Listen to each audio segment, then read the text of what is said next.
Well, welcome back to Talking with Tech. My name is Lucas Stuber, joined today by Rachel Madel, who I hear is a fan of the same sports team as our guest, right? Sports? Yeah, that's right. So yes, the Eagles won the Super Bowl. It's been like 2 weeks, but I'm still on cloud nine. And Jane Odom, who we're interviewing today, she is a huge Eagles fan. So we're celebrating. That's great. Whereas I watched figure skating quite a bit for the last week. But so what else about Jane Odom? I mean, this is a really amazing, influential person in our field. She's the head of the PRC's Language Lab, which is an awesome online resource. People are always asking us for online resources. So this was a good opportunity to talk with her. I don't want to give away too much, but what did you like, Rachel? You know what? I just feel like Jane has so much practical knowledge, and this interview, she got super specific. She was like, you could focus on these words. You could do this activity. And I just love that, because that's what it's really hard as a practitioner to kind of think through these things. And with someone like Jane with such amazing experience, it's really great that she kind of gave us insight into what she does. Right. Well, it's tough, right? I mean, because we, especially like a school SLP, or I mean any SLP, but thinking of you folks in the schools, there's so much on your plate every single day, and to be sitting there worrying about lesson planning and everything else, and maybe you have groups, you've got kids with a whole different host of needs, to have resources at your disposal that are evidence-based, practical solutions is just critical. And I think we're really lucky, especially in AAC, that we have a variety of folks doing it from Language Lab to Practical AAC, either at no cost or low cost, as opposed to, having to always do the teachers pay teachers model or whatever that looks like. Although there's good stuff on teachers pay teachers too. So that there sure is. I think Rachel might even have some. Who knew? Well, without talking too much more, let's just dive into it. So I hope you join us in welcoming Jane Odom.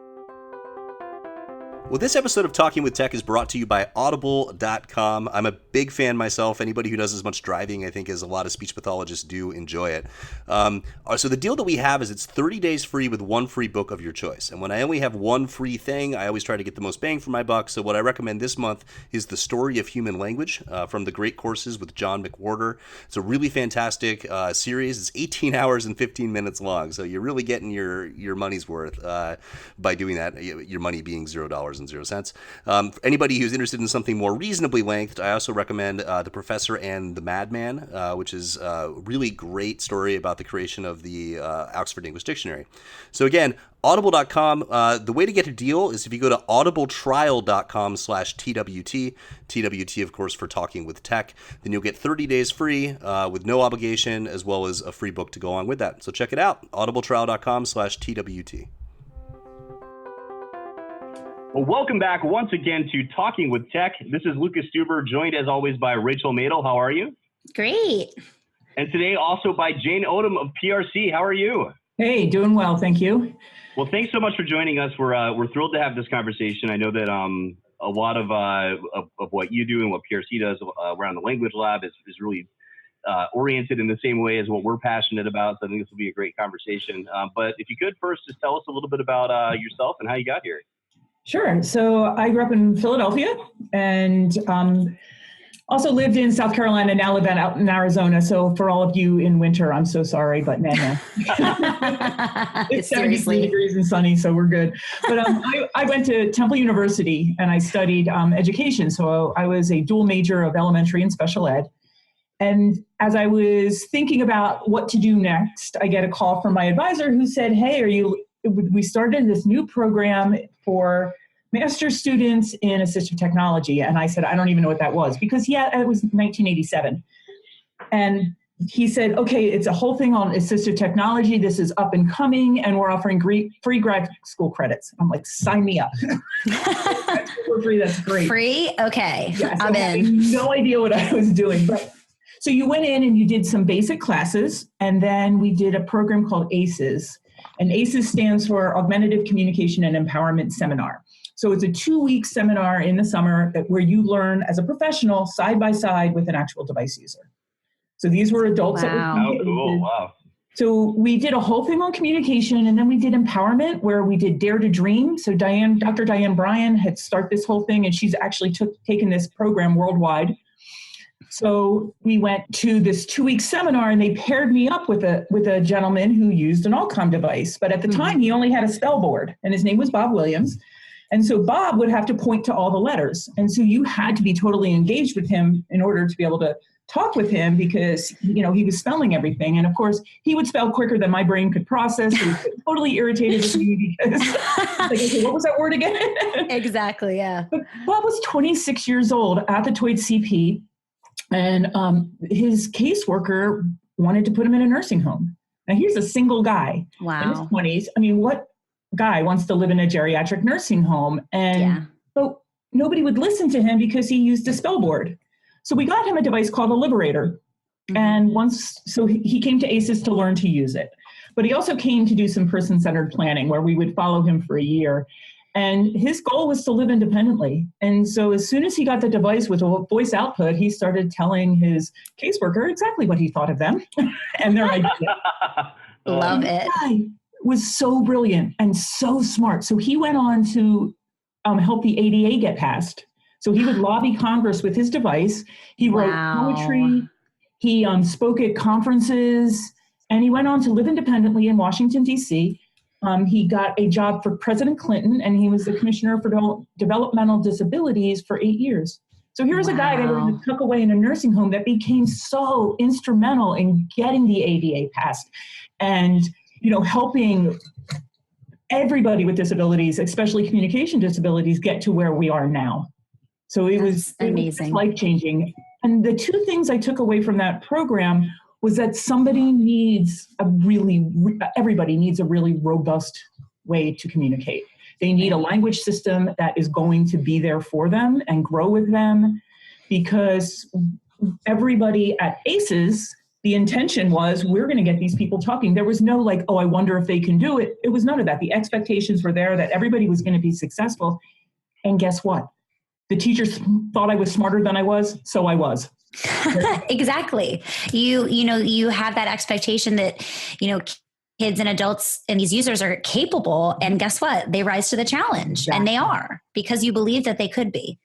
So I went through, they asked me back as an instructor. So I went back and taught ACES for 9 years every summer.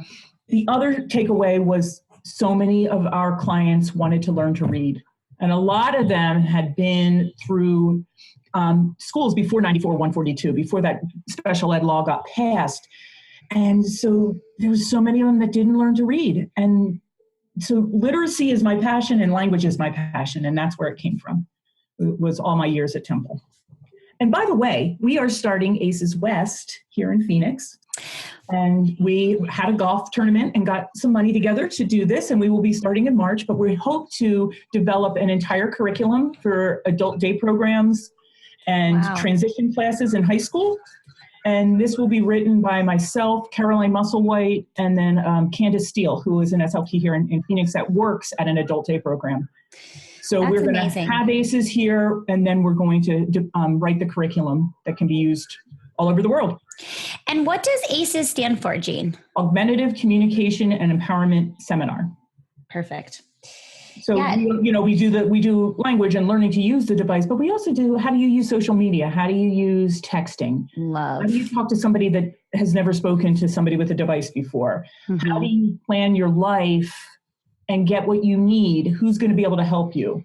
What are your goals? And so we follow them for a whole entire year. That's so cool. And I need to learn at least 3 of those 4 things, I think. Well, what's really cool is one of my kids that I worked with since I moved here in Arizona, she was in high school when I met her, is now a SLPA. She uses a device. And and she's going to be one of our instructors. So we are living it, we're not just saying that you should do it, we're actually doing it. So exactly. There's nothing better than that full circle, right? Mm-hmm. Oh my gosh, that's amazing. I love that. And Temple has been, I called them up and I was like, hey, we want to do this. They gave us everything. Talk about open source. It's just brilliant. That's great. You don't have to reinvent the wheel. Yeah. Yes. I'm a Temple owl, which you already know, Jane. I can't say enough great things about Temple and how well prepared I felt.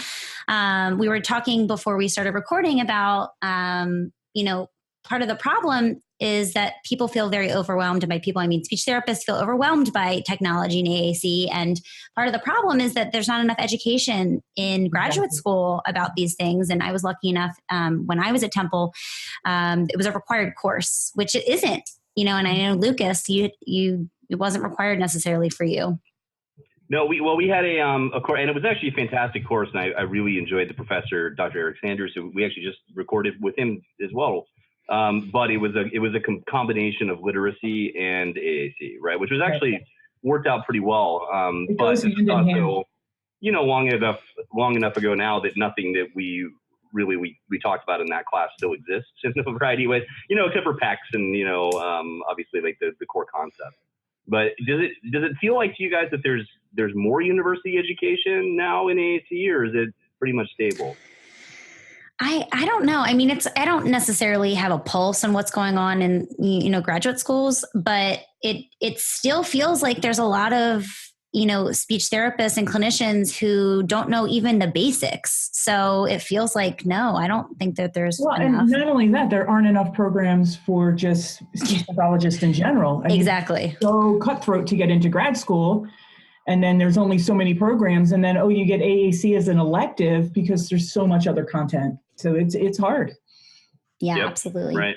And I feel like a lot of people end up leaving grad school with this scope that's very broad but shallow. Mm-hmm. That makes sense. Whereas some other disciplines, like the ATP or even BCBA, will be very narrow and deep in their knowledge, And then as you grow as a professional, I think it's easy to become narrow and deep. Like it's within my scope of practice to do swallowing studies, but it wouldn't be ethical for me to do that. It's so Me embedded in what I do. But so that said, I mean, a lot of people turn to, resources like very much like what you've built, to then get caught up about AAC or to learn practical strategies. And of course, I'm thinking of the Language Lab specifically. One of the things that I know you do, and I'd love to hear a little bit more about, because I love the idea of it, is the Journal Club. Right. So Kara Bidstrup, who is our training specialist at PRC, has started the Journal Club. And I think it's like $85 to join, but it lasts, I think, 4 or 6 weeks. But you review two journal articles every month. And so you'll have guest speakers come on and they review the article, and then everybody gets a chance to talk about it. So it kind of keeps you up and current on what's new in the journals and what the new research is. That's amazing. And I feel like as a practitioner, it often feels overwhelming, and it's always on my to-do list, and I always put it off because it's intense, and I'm like, I don't know, it feels scary. And so I feel like that is a really good way to... you have somebody decipher the article for you and the research, and then everybody gets to chat about it. So it's an open forum. And I think that discussion piece is the most important, right? To talk about, because I think we have all this research coming out and it's fantastic, but it's talking about the real world implications to that research, and how does it affect my practice, and how, how can I use this in an effective way to start treating in a different way, based on the research? Because we all know how, important evidence-based research is and evidence-based practice, but that translation piece, I think that eventually it happens, but it takes a while for that to unfold. And I think an open forum discussion can help lend itself to that. And they get some really amazing speakers. So we have, really good people that are seasoned, that have been in this industry for a long time doing their interpretations. That's really cool. It's like AAC celebrities. Yeah, so it's like going to a conference each month, and attending 2 sessions that are super cool. So. Yeah, that's awesome. And then what else, Jane? Explain just the premise behind the Language Lab and other things that you guys are doing over there. Okay, so I run the AAC Language Lab, and I have since it started. We used to have this, I kind of call it like a filing cabinet where people could post materials that they made, but it was totally unorganized and there was no structure to it whatsoever, and it wasn't really research-based. So we went in and did the research, and we looked at the stages of language development, because kids who are using AAC don't learn language differently. It may just take a little bit longer. Right. And so all of those things that about speaking to a toddler or an infant hold true when a kid gets a device. So you want to do a lot of modeling. You want to do, a lot of really interesting, fun activities. And so the Language Lab is based on those language stages. Yeah. So it kind of gives you an order of, like, so you don't know when to introduce past tense verbs. I don't know when to introduce, plurals. So it kind of puts all that in perspective for you and gives you an order in which to do things. And then the lesson plans have just an abundance of really fun games and activities. I'm very, I don't want to say I'm immature, but I like to have fun, and I like to have fun with kids. And I know that kids respond better when it's not drill and kill. And when Exactly. Oh, yeah. and so there's a lot of crazy stuff in there, like videos and crazy games, and everything's done for you. And you can just pick or choose. Like, the lesson plans are huge. So, you can say, all right, there's 12 activities in here. There's 2 of them that my student will really like to do. So you can pick and choose what's going to be appropriate. That's awesome. And I think you made such a great point. We tend to view kids who are using AAC as separate from typical, kids developing language. And it's not at all. We just need to keep using our developmental norms and integrate it into the way that we're introducing language through the use of a device.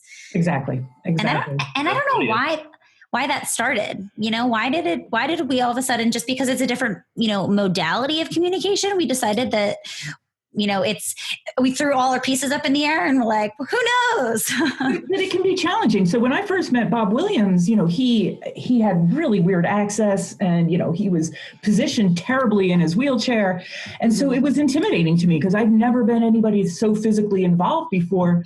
Mm-hmm. And, once you do this for a while and you get to really know the students, you realize, oh my gosh, they have the same quirks that my kids do.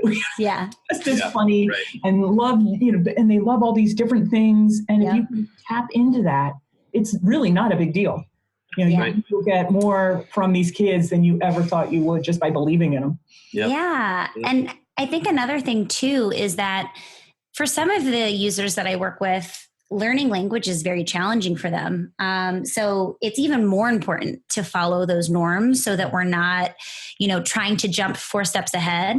So that's really cool that you guys have all of that research. And one of the students, I help at an adaptive art class a couple times a month. Mm-hmm. And there was one little girl with Rett syndrome who is just, I've known her since she was 5 years old. She was actually the first kid in Arizona to get an eye gaze system when eye gaze came out. Yeah. Wow. So normally you would just say, okay, we're going to put her on 4 locations, and they put the Holy Trinity on, which is eat, drink, and bathroom. It's just like, okay, what kid do you know wants to talk just only about eating and bathroom?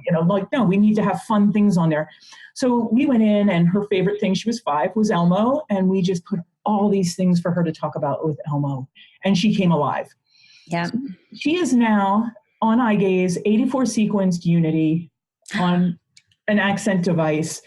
And she just blows our mind. Wow, that's a huge field for so she says all kinds of funny things. So when my son comes to art class with me every once in a while, he's 19, she immediately says cuter. Not cute, cuter. That's her name for him. She calls him cuter. And what was fascinating last art class, she says medicine, and then had a seizure. Oh, wow. Immediately, like, mom, we got mom. She has something sublingual that she takes under her tongue, but she let us know it was coming. And so we were able to rectify it, just go in there and help her so quick. But she knew, and she wouldn't have been able to do that without a device, Exactly. So you guys are nailing so many things that I'm like, I keep almost like tripping over myself because I love the conversation about developmental expectations. Like, I really think that we undervalue our students, that by treating their language development any differently than we would a different student, right? But then I also love this conversation about meeting kids where they're at in terms of their interests and sort of assuming that they have the same. So one of the my very first supervisors back in clinical practicum told me that if I want to be a good clinician to a 10-year-old, then I need to think like a 10-year-old. Mm-hmm. And that's fortunately been really easy for me in my life. But I have a similar story about it was a young lady with Rett who was 17, and she had an eye gaze device for maybe 2 years, but prior to that, it was just basically, okay, which of these 2 attends to whatever, and it was absolutely, like you said, the just functional wants, needs sort of things, and she had no interest in using it really, but there was an icon on there that actually said like, please take off my AFOs or something like that, right? And it was the way that she would sort of indicate that she wanted to get up and walk around a little bit. And she would never use it, even though you could tell that she wanted to. And so one day her mom changed it to my ass hurts. And she used that all the time. So you got to think about, what does a 17-year-old girl want to say? Or and then like how many, like when you're, a young girl with Rett or somebody with a complex communication disorder, or maybe like an orthopedic disorder too, like what options do you have for refusal, right?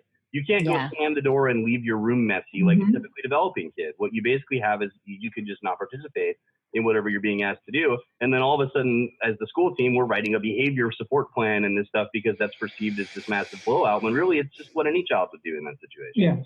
Yeah. And you have to be careful because, we want these kids to be so successful. That's going to make us feel like we're doing our job. But if we don't give them enough to communicate, we don't give them enough language, so there was a kid in Georgia when I lived out there, and I went to do an eval for a child, and she had really bad access. So we were trying to find switch locations for her. And there was another little girl in the room that was kind of wandering around, and she's hitting all the buttons on the devices I had.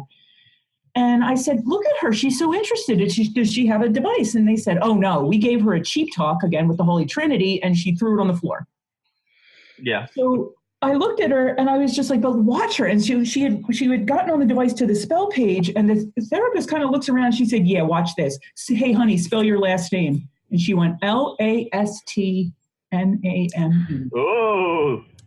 And it was just like, you give them something that they can't use. They're gonna toss it. They're not gonna, it's like, okay, this is stupid. I have 3 things to say and I don't care about any of them. So exactly. We don't use the device. And I also feel like, if we present kids with something that doesn't make sense to them, they're like, what's the point of this? And it's such an important point. And this kid was a reader and they had no idea. Yeah. God. That's sassy too. I like last name. That I know. It's witty. I like it. You have to understand, how are they speaking to her? Yeah. So if you're baby talking, I've had so many of my kiddos, somebody comes and baby talks them, they just turn off. They're like, yeah, I'm not talking to you, because that's their only control in their life. So you really want to meet them where they are and make sure that you challenge them. Right. So here's a question then, and this is something that, I've thought about in the past, specifically with Unity, right, or with PRC devices, is how do you balance that? Like, how do you balance making sure that you give enough vocabulary with not overwhelming a student with a 2884 field?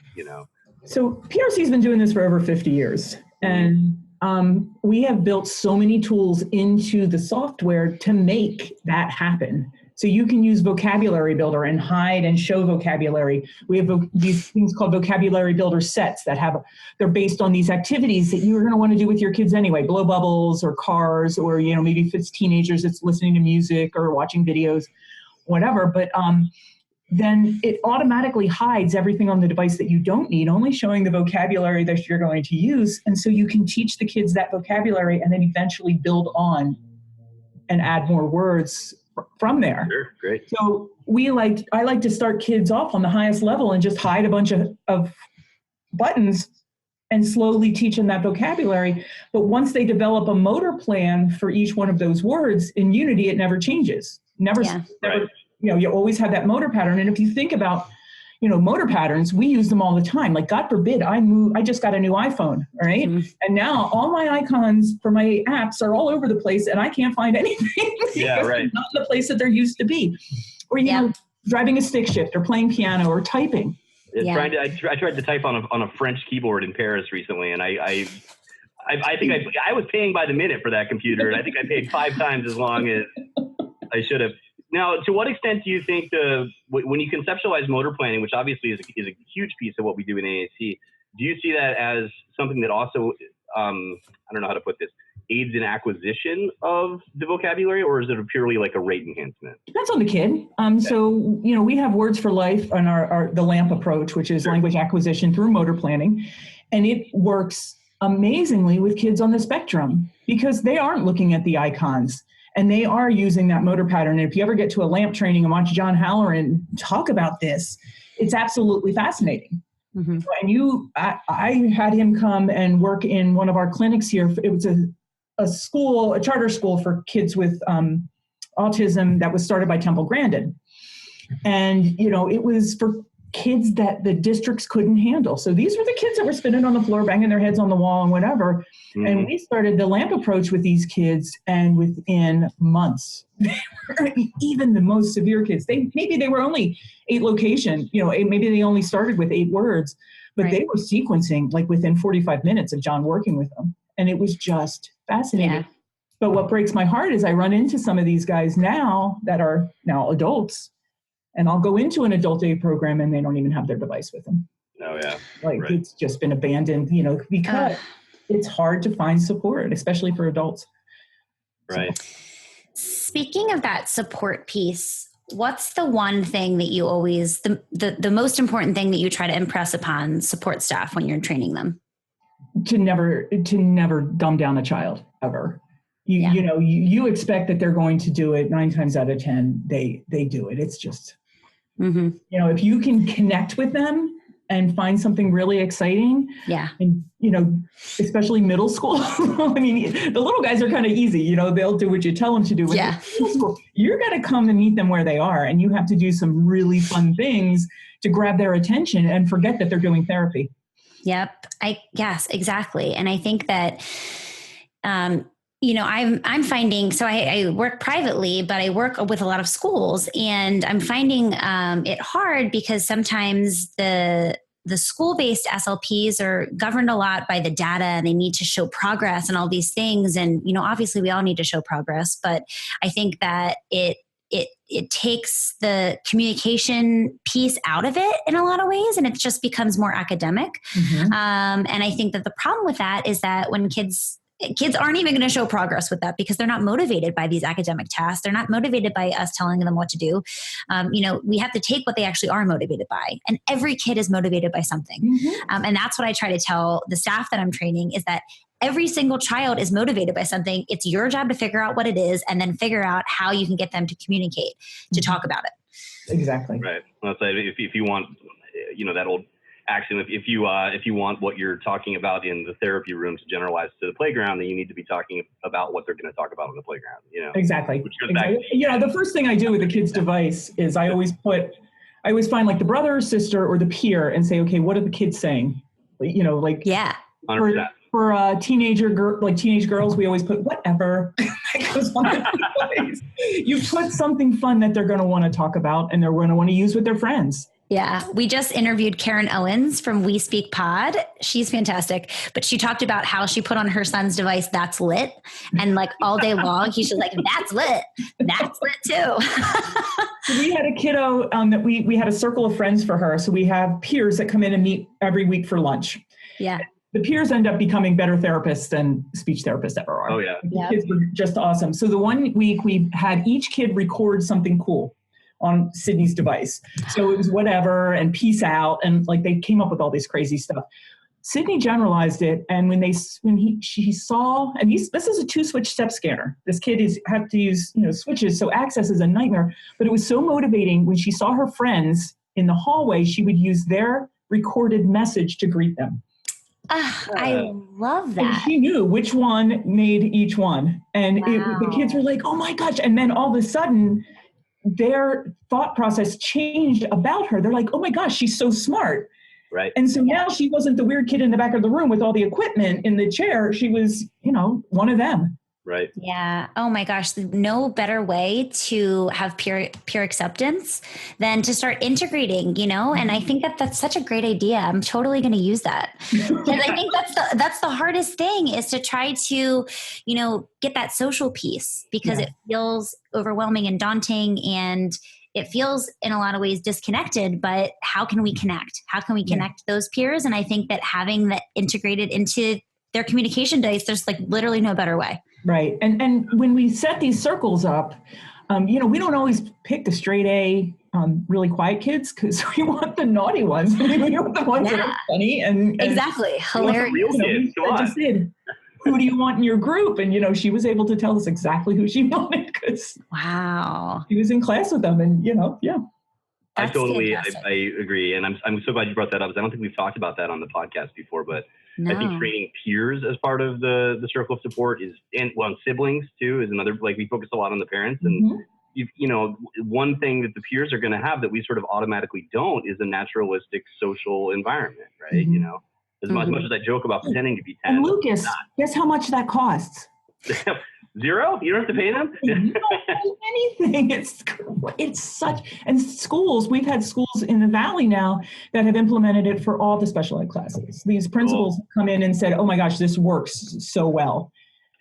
No, and this is a lot of times, dear listeners, when we're on this podcast, we ask questions that'll guide us in a certain direction. But this is just totally genuine question. Are there, do you have materials on the Language Lab for peers and siblings?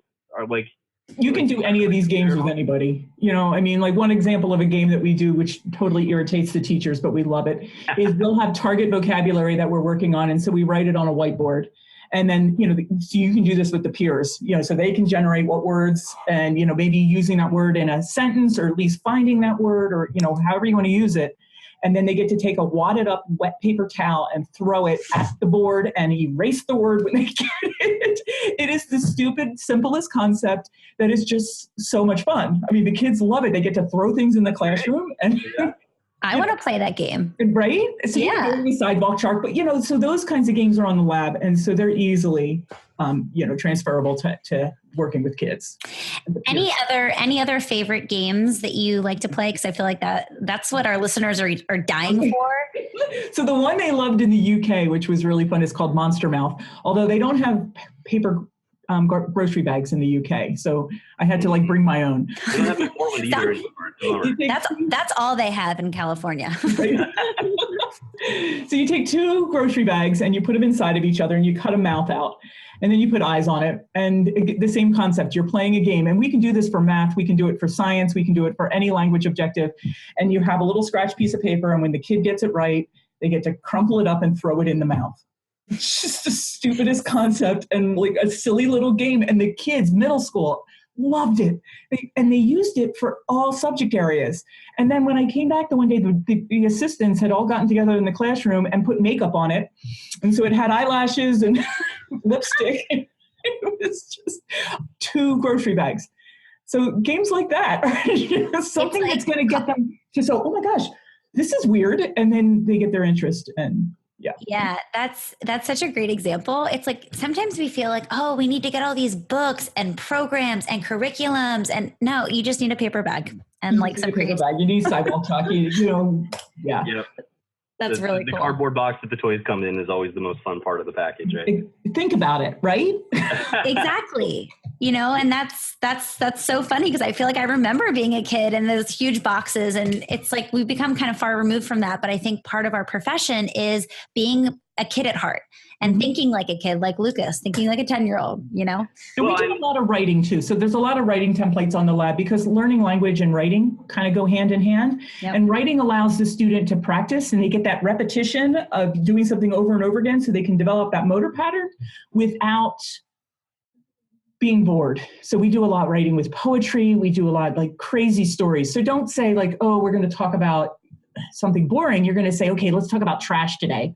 Or let's talk about, something that scares you, something like that.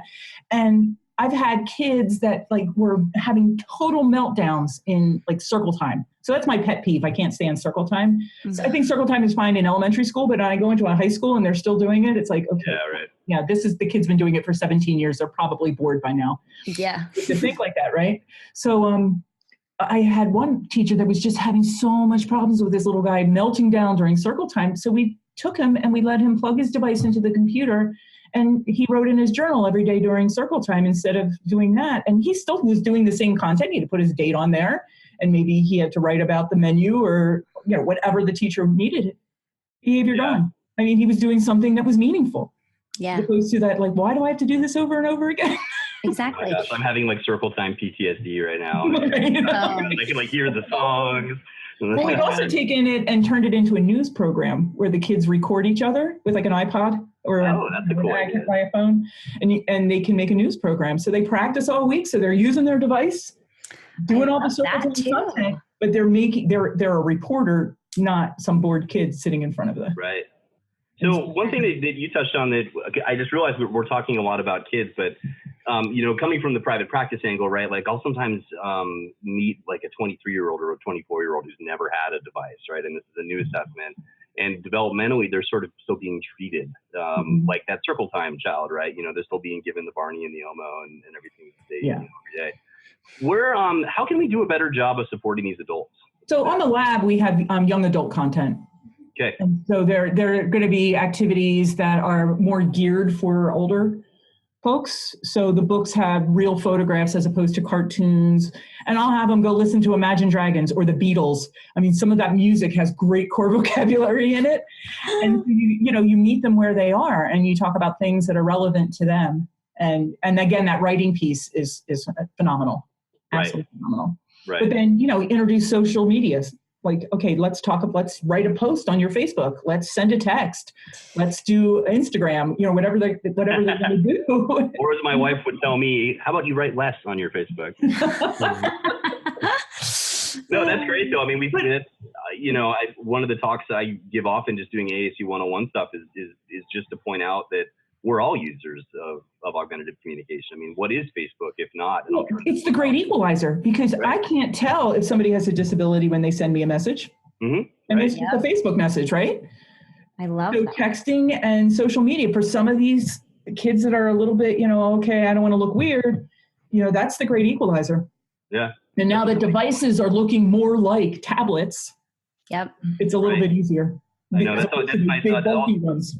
No kid wanted to ever be the carrying the suitcase around, but every kid wants to be the one that's allowed to play with the iPad in class. Exactly. Yeah. It is interesting how that shift, right? It's like now the kid with the iPad is the cool kid. Everybody's like, oh wow, he has an iPad, cool. So I'm really happy, for our users to be able to feel that level of acceptance with their peers. But you have to understand. We fund them and things too. Yeah, now they're funded. Yeah, but you have to understand the iPad is not the cure-all.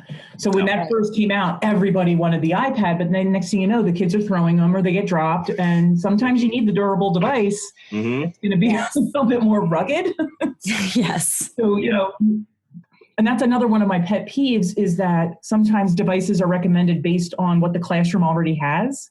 Oh, yeah. Yes. And it really needs to be, or about what the parent wants, and it needs to be more child-focused. It needs to be, client-focused, and we need to get them what's right for them, not what's right for everybody around them. Oh, that's so great. There's no one-size-fits-all, totally. You're absolutely right. And then sometimes, especially with the iPad situation, you'll find, and this is ubiquitous in California, so not to pick on you guys, but, you'll find the school maybe has 100 iPads in the back already. And so they just say, oh, well, okay, we bought 400 codes for Prolo 2 years ago. We still have some left, right? Let's just throw it on there, and that's what they're going to use. And I mean that in no way negatively about anything or anyone involved in that sense. No, but I mean, it's a reality. It's a reality. Yeah, and it really needs to change, and we need to find out what's going to work for those kids. And the other thing that makes everybody's life all easier is if they get the training. So I don't care if it's Prolo Quo or a Dynavox or a Toby or a PRC device or an iPad app. You need to, when you're recommending that or you're looking at different options, make sure that you have suitable training. So most of the major manufacturers are going to have like free trainings online. Prolo Quo has a ton of stuff online. But if you pull out some app that nobody's going to know how to use, it's not going to get used. It's like those abandoned devices for all your adult users. Exactly. It's really important, and it does feel like you're kind of stuck because, as Lucas mentioned, in California, that's a lot of what our school districts. It's like you're on PEX or GoTalk or Proloquo.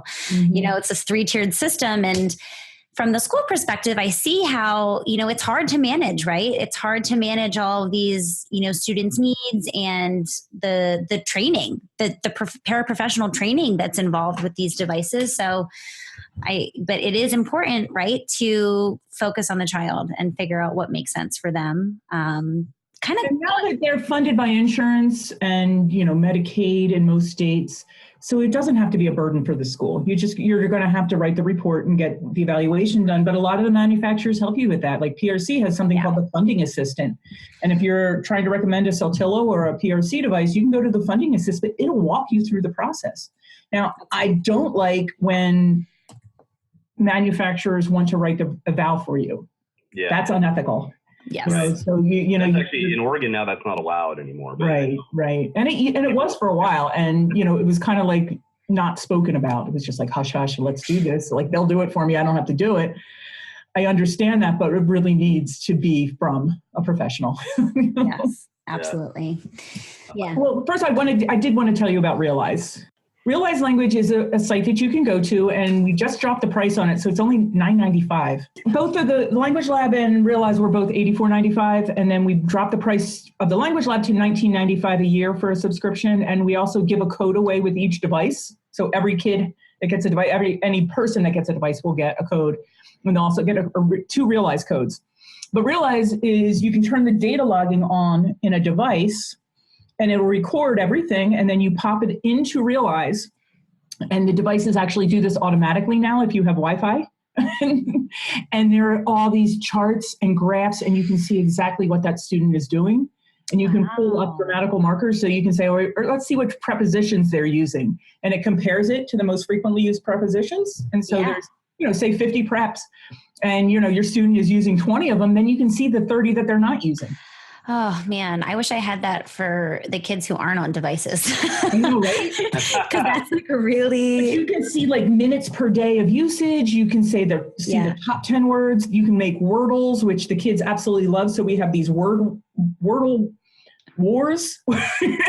every month I'll take a Wordle from their data that was in Realize, and we get to look at them and compare them. And middle school kids get very competitive, so they want to have the coolest Wordle. That's a really neat idea. I never thought of using them that way.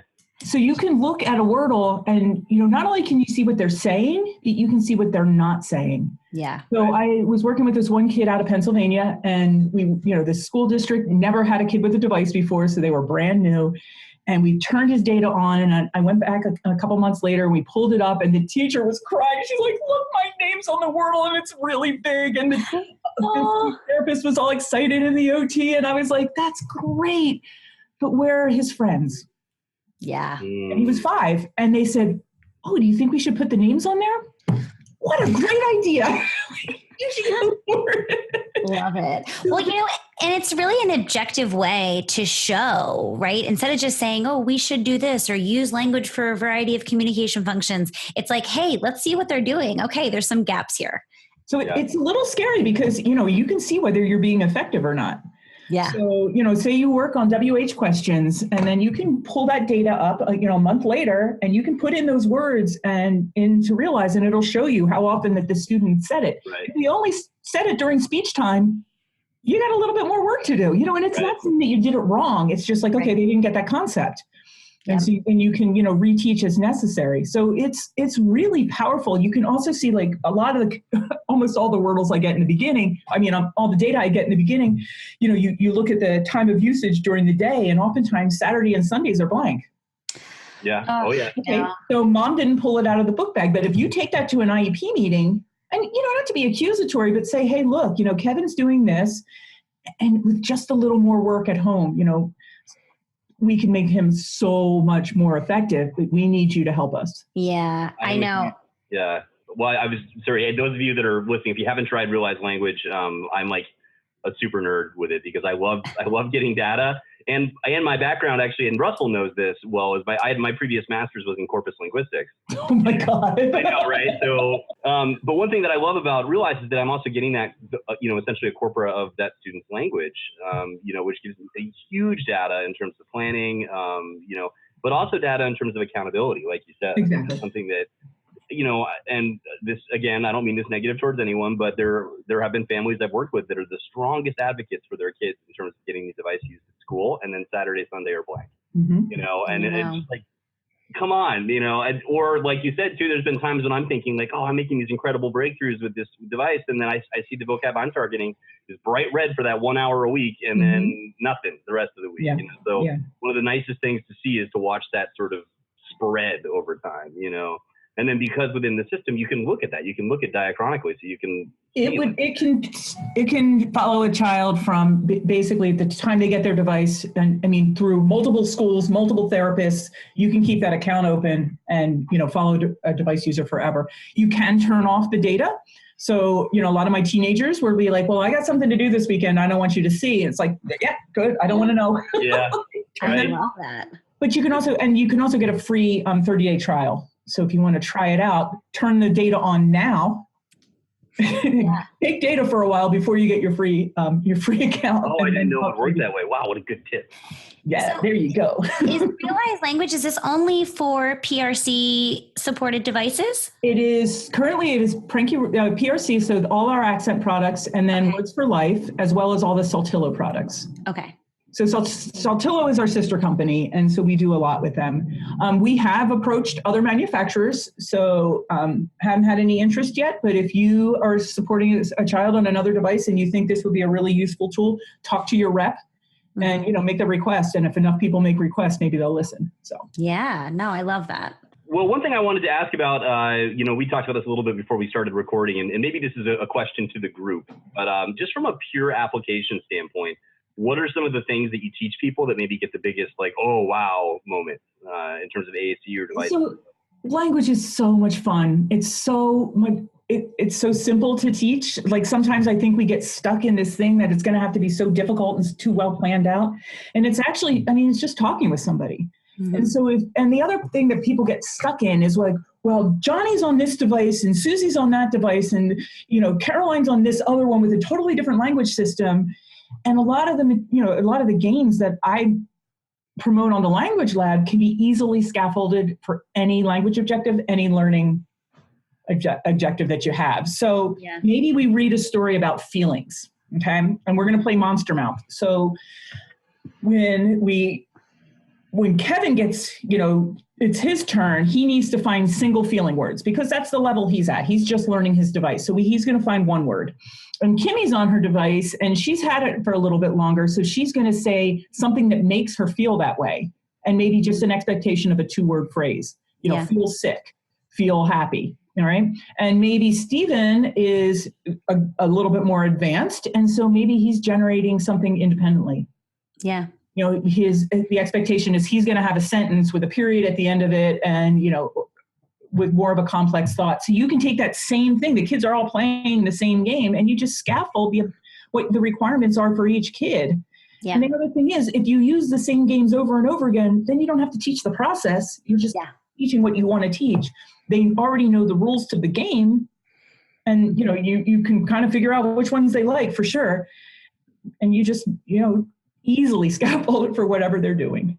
Yeah, I think that's a really good point too, because especially for our school-based SLPs, they're seeing sometimes 4 or 5 kids in a group at one time. Mm-hmm. So, they become masters at figuring out how to use one game and target multiple different things. But another thing we use is poetry. So poetry sounds, so abstract and like you think of Emily Dickinson and Robert Frost, but, poetry can be Shel Silverstein, and he's written poems that were 2 words, and it's still a poem, and it's an amazing poem.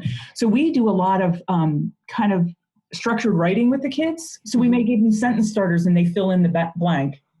And poetry is nice because it is kind of like almost artistic. And so it's so free and open. You learn more about the kids from one of the poems that they write. So an example would be, I like blank, I like blank, I like blank, I don't like blank.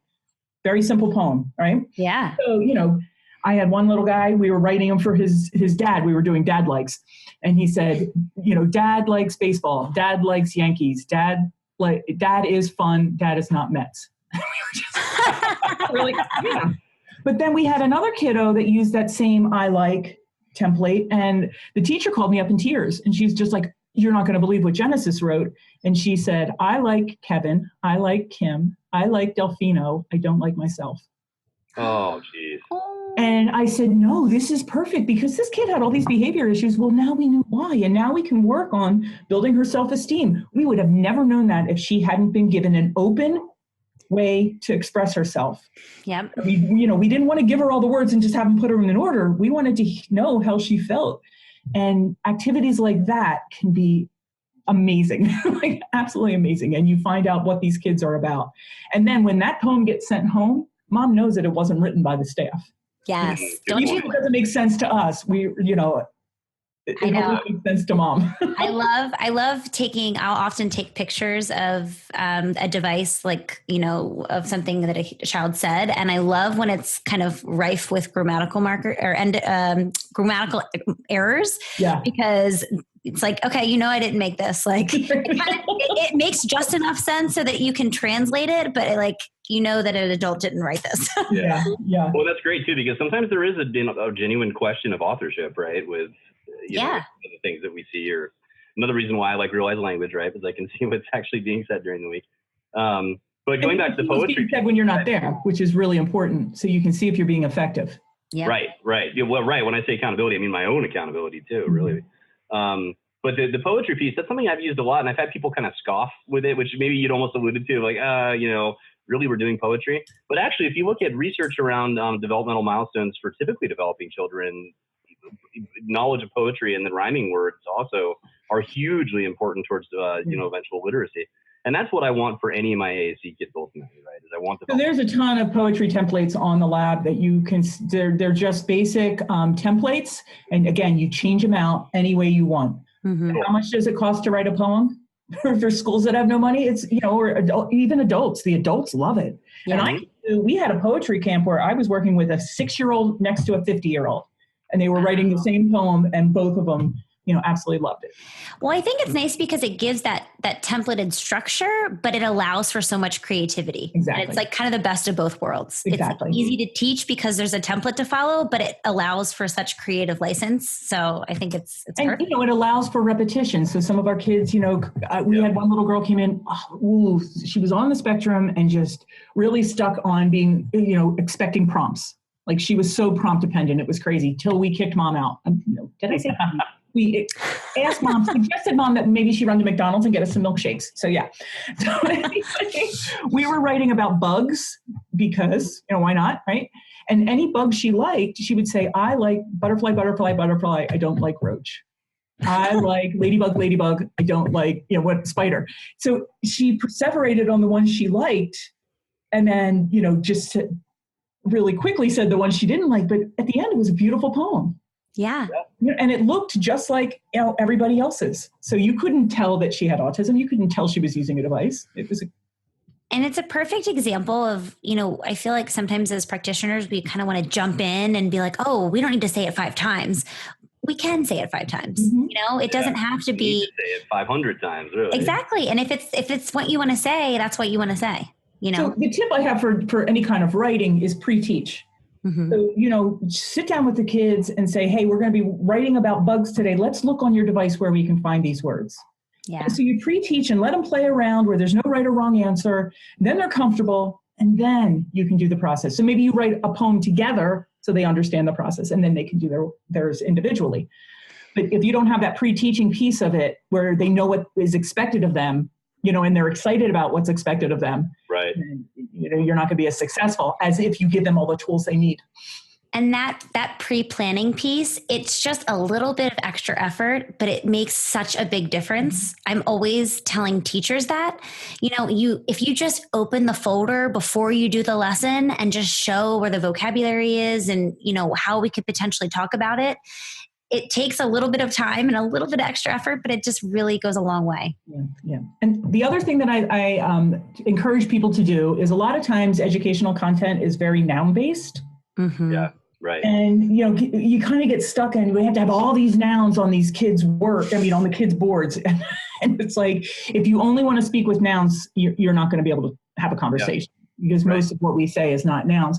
So, we were supporting a classroom that was using unique learning systems, which is an amazing curriculum. Mm-hmm. And what we taught them to do, and we actually taught the classroom assistants to do this. And once I showed them once, they're like, oh, this is amazing. So they were doing like community helpers. And so the question was, what does it, who helps in the classroom? So the answer would have been teacher, right? Which is a noun. And it's like, okay, but can we get a better language sample by saying, what does a teacher do? A teacher. Yes. A teacher helps me learn. And so by just changing how we ask the question, you can still get to the point where you understand where they understand the concept, right? Right. That's But such a you're good point. not looking at so many nouns. So instead of saying like, what's up in the sky at night is the moon, you can say, tell me about the moon. It's round. It's dark. You know, whatever you want to say. That's such a good point too, because how often is a child going to use the noun construction worker, right? But think about how many contexts we can use. Exactly. So if we just shift the way that we're asking those questions. I call them words from heaven. So, you need construction worker, maybe that week. And then it flies away and they never say it again. So is that really where we want to put our focus?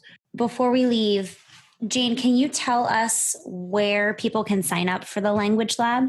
So it's www.aaclanguagelab.com. And you can create an account. And if you are supporting a student with a PRC device, check in the box, ask mom to check in the box for the code to get it for free. So, if mom doesn't think she's going to use the Language Lab at home and it's more appropriate to use it at school, then she could share that code with you. But it still is only $19.95 now. So, and then we also have a social media group on Facebook for the AAC Language Lab. So it's a closed group.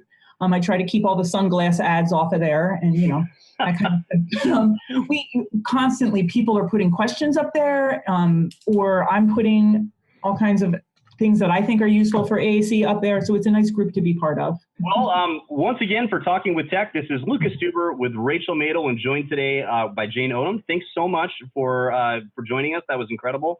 Those of you listening, you can find anything that we talked about today, from Real Life Language to the Language Lab. We'll have that linked in the show notes, which you can find at tech.speechscience.org. And then we'll also post a link to the Facebook group and all that within our own Facebook group, which is the Talking with Tech Facebook. So thanks once again. Talk to you all next time. Well, welcome back. I thought that was a really interesting conversation. Jane had a lot of tips to share. Rachel, I think you felt the same way. Yeah, absolutely. I'm really excited. I think everyone's really going to love this. And I think it's going to be a really great resource for our listeners who might not know how to start implementing. Yeah, I think so too. And that's, a big part of it is just diving in, to those of you out there that are trying to figure out where to start. Sometimes the best place to start is just to get started, right? Going out there and seeking out these resources from places like the Language Lab. And of course, we also have some resources on our own page. If you go to aac.speechscience.org, there's some free stuff there for you as well. And of course, we'll always be here to help out. So drop us a line. Let us know what you think. We'd love to hear your comments or feedback. If there's anyone that you'd like to have us bring onto the show, or anything you'd like us to talk about, you can reach us at tech@speechscience.org or through Facebook. Also, you can go to tech.speechscience.org to see all the back episodes. You can also contact us there. And then if you could, please remember, go onto iTunes and give us a review. We have we're so grateful to have the reviews that we have, but we definitely want people to go there. That'll help other people to find us, for one thing. So folks that are needing to get this information, but it also provides us with valuable feedback to make sure that we're doing what's important to you. So again, this is Lucas Stuber, joined by Rachel Madel. We will talk to you next week.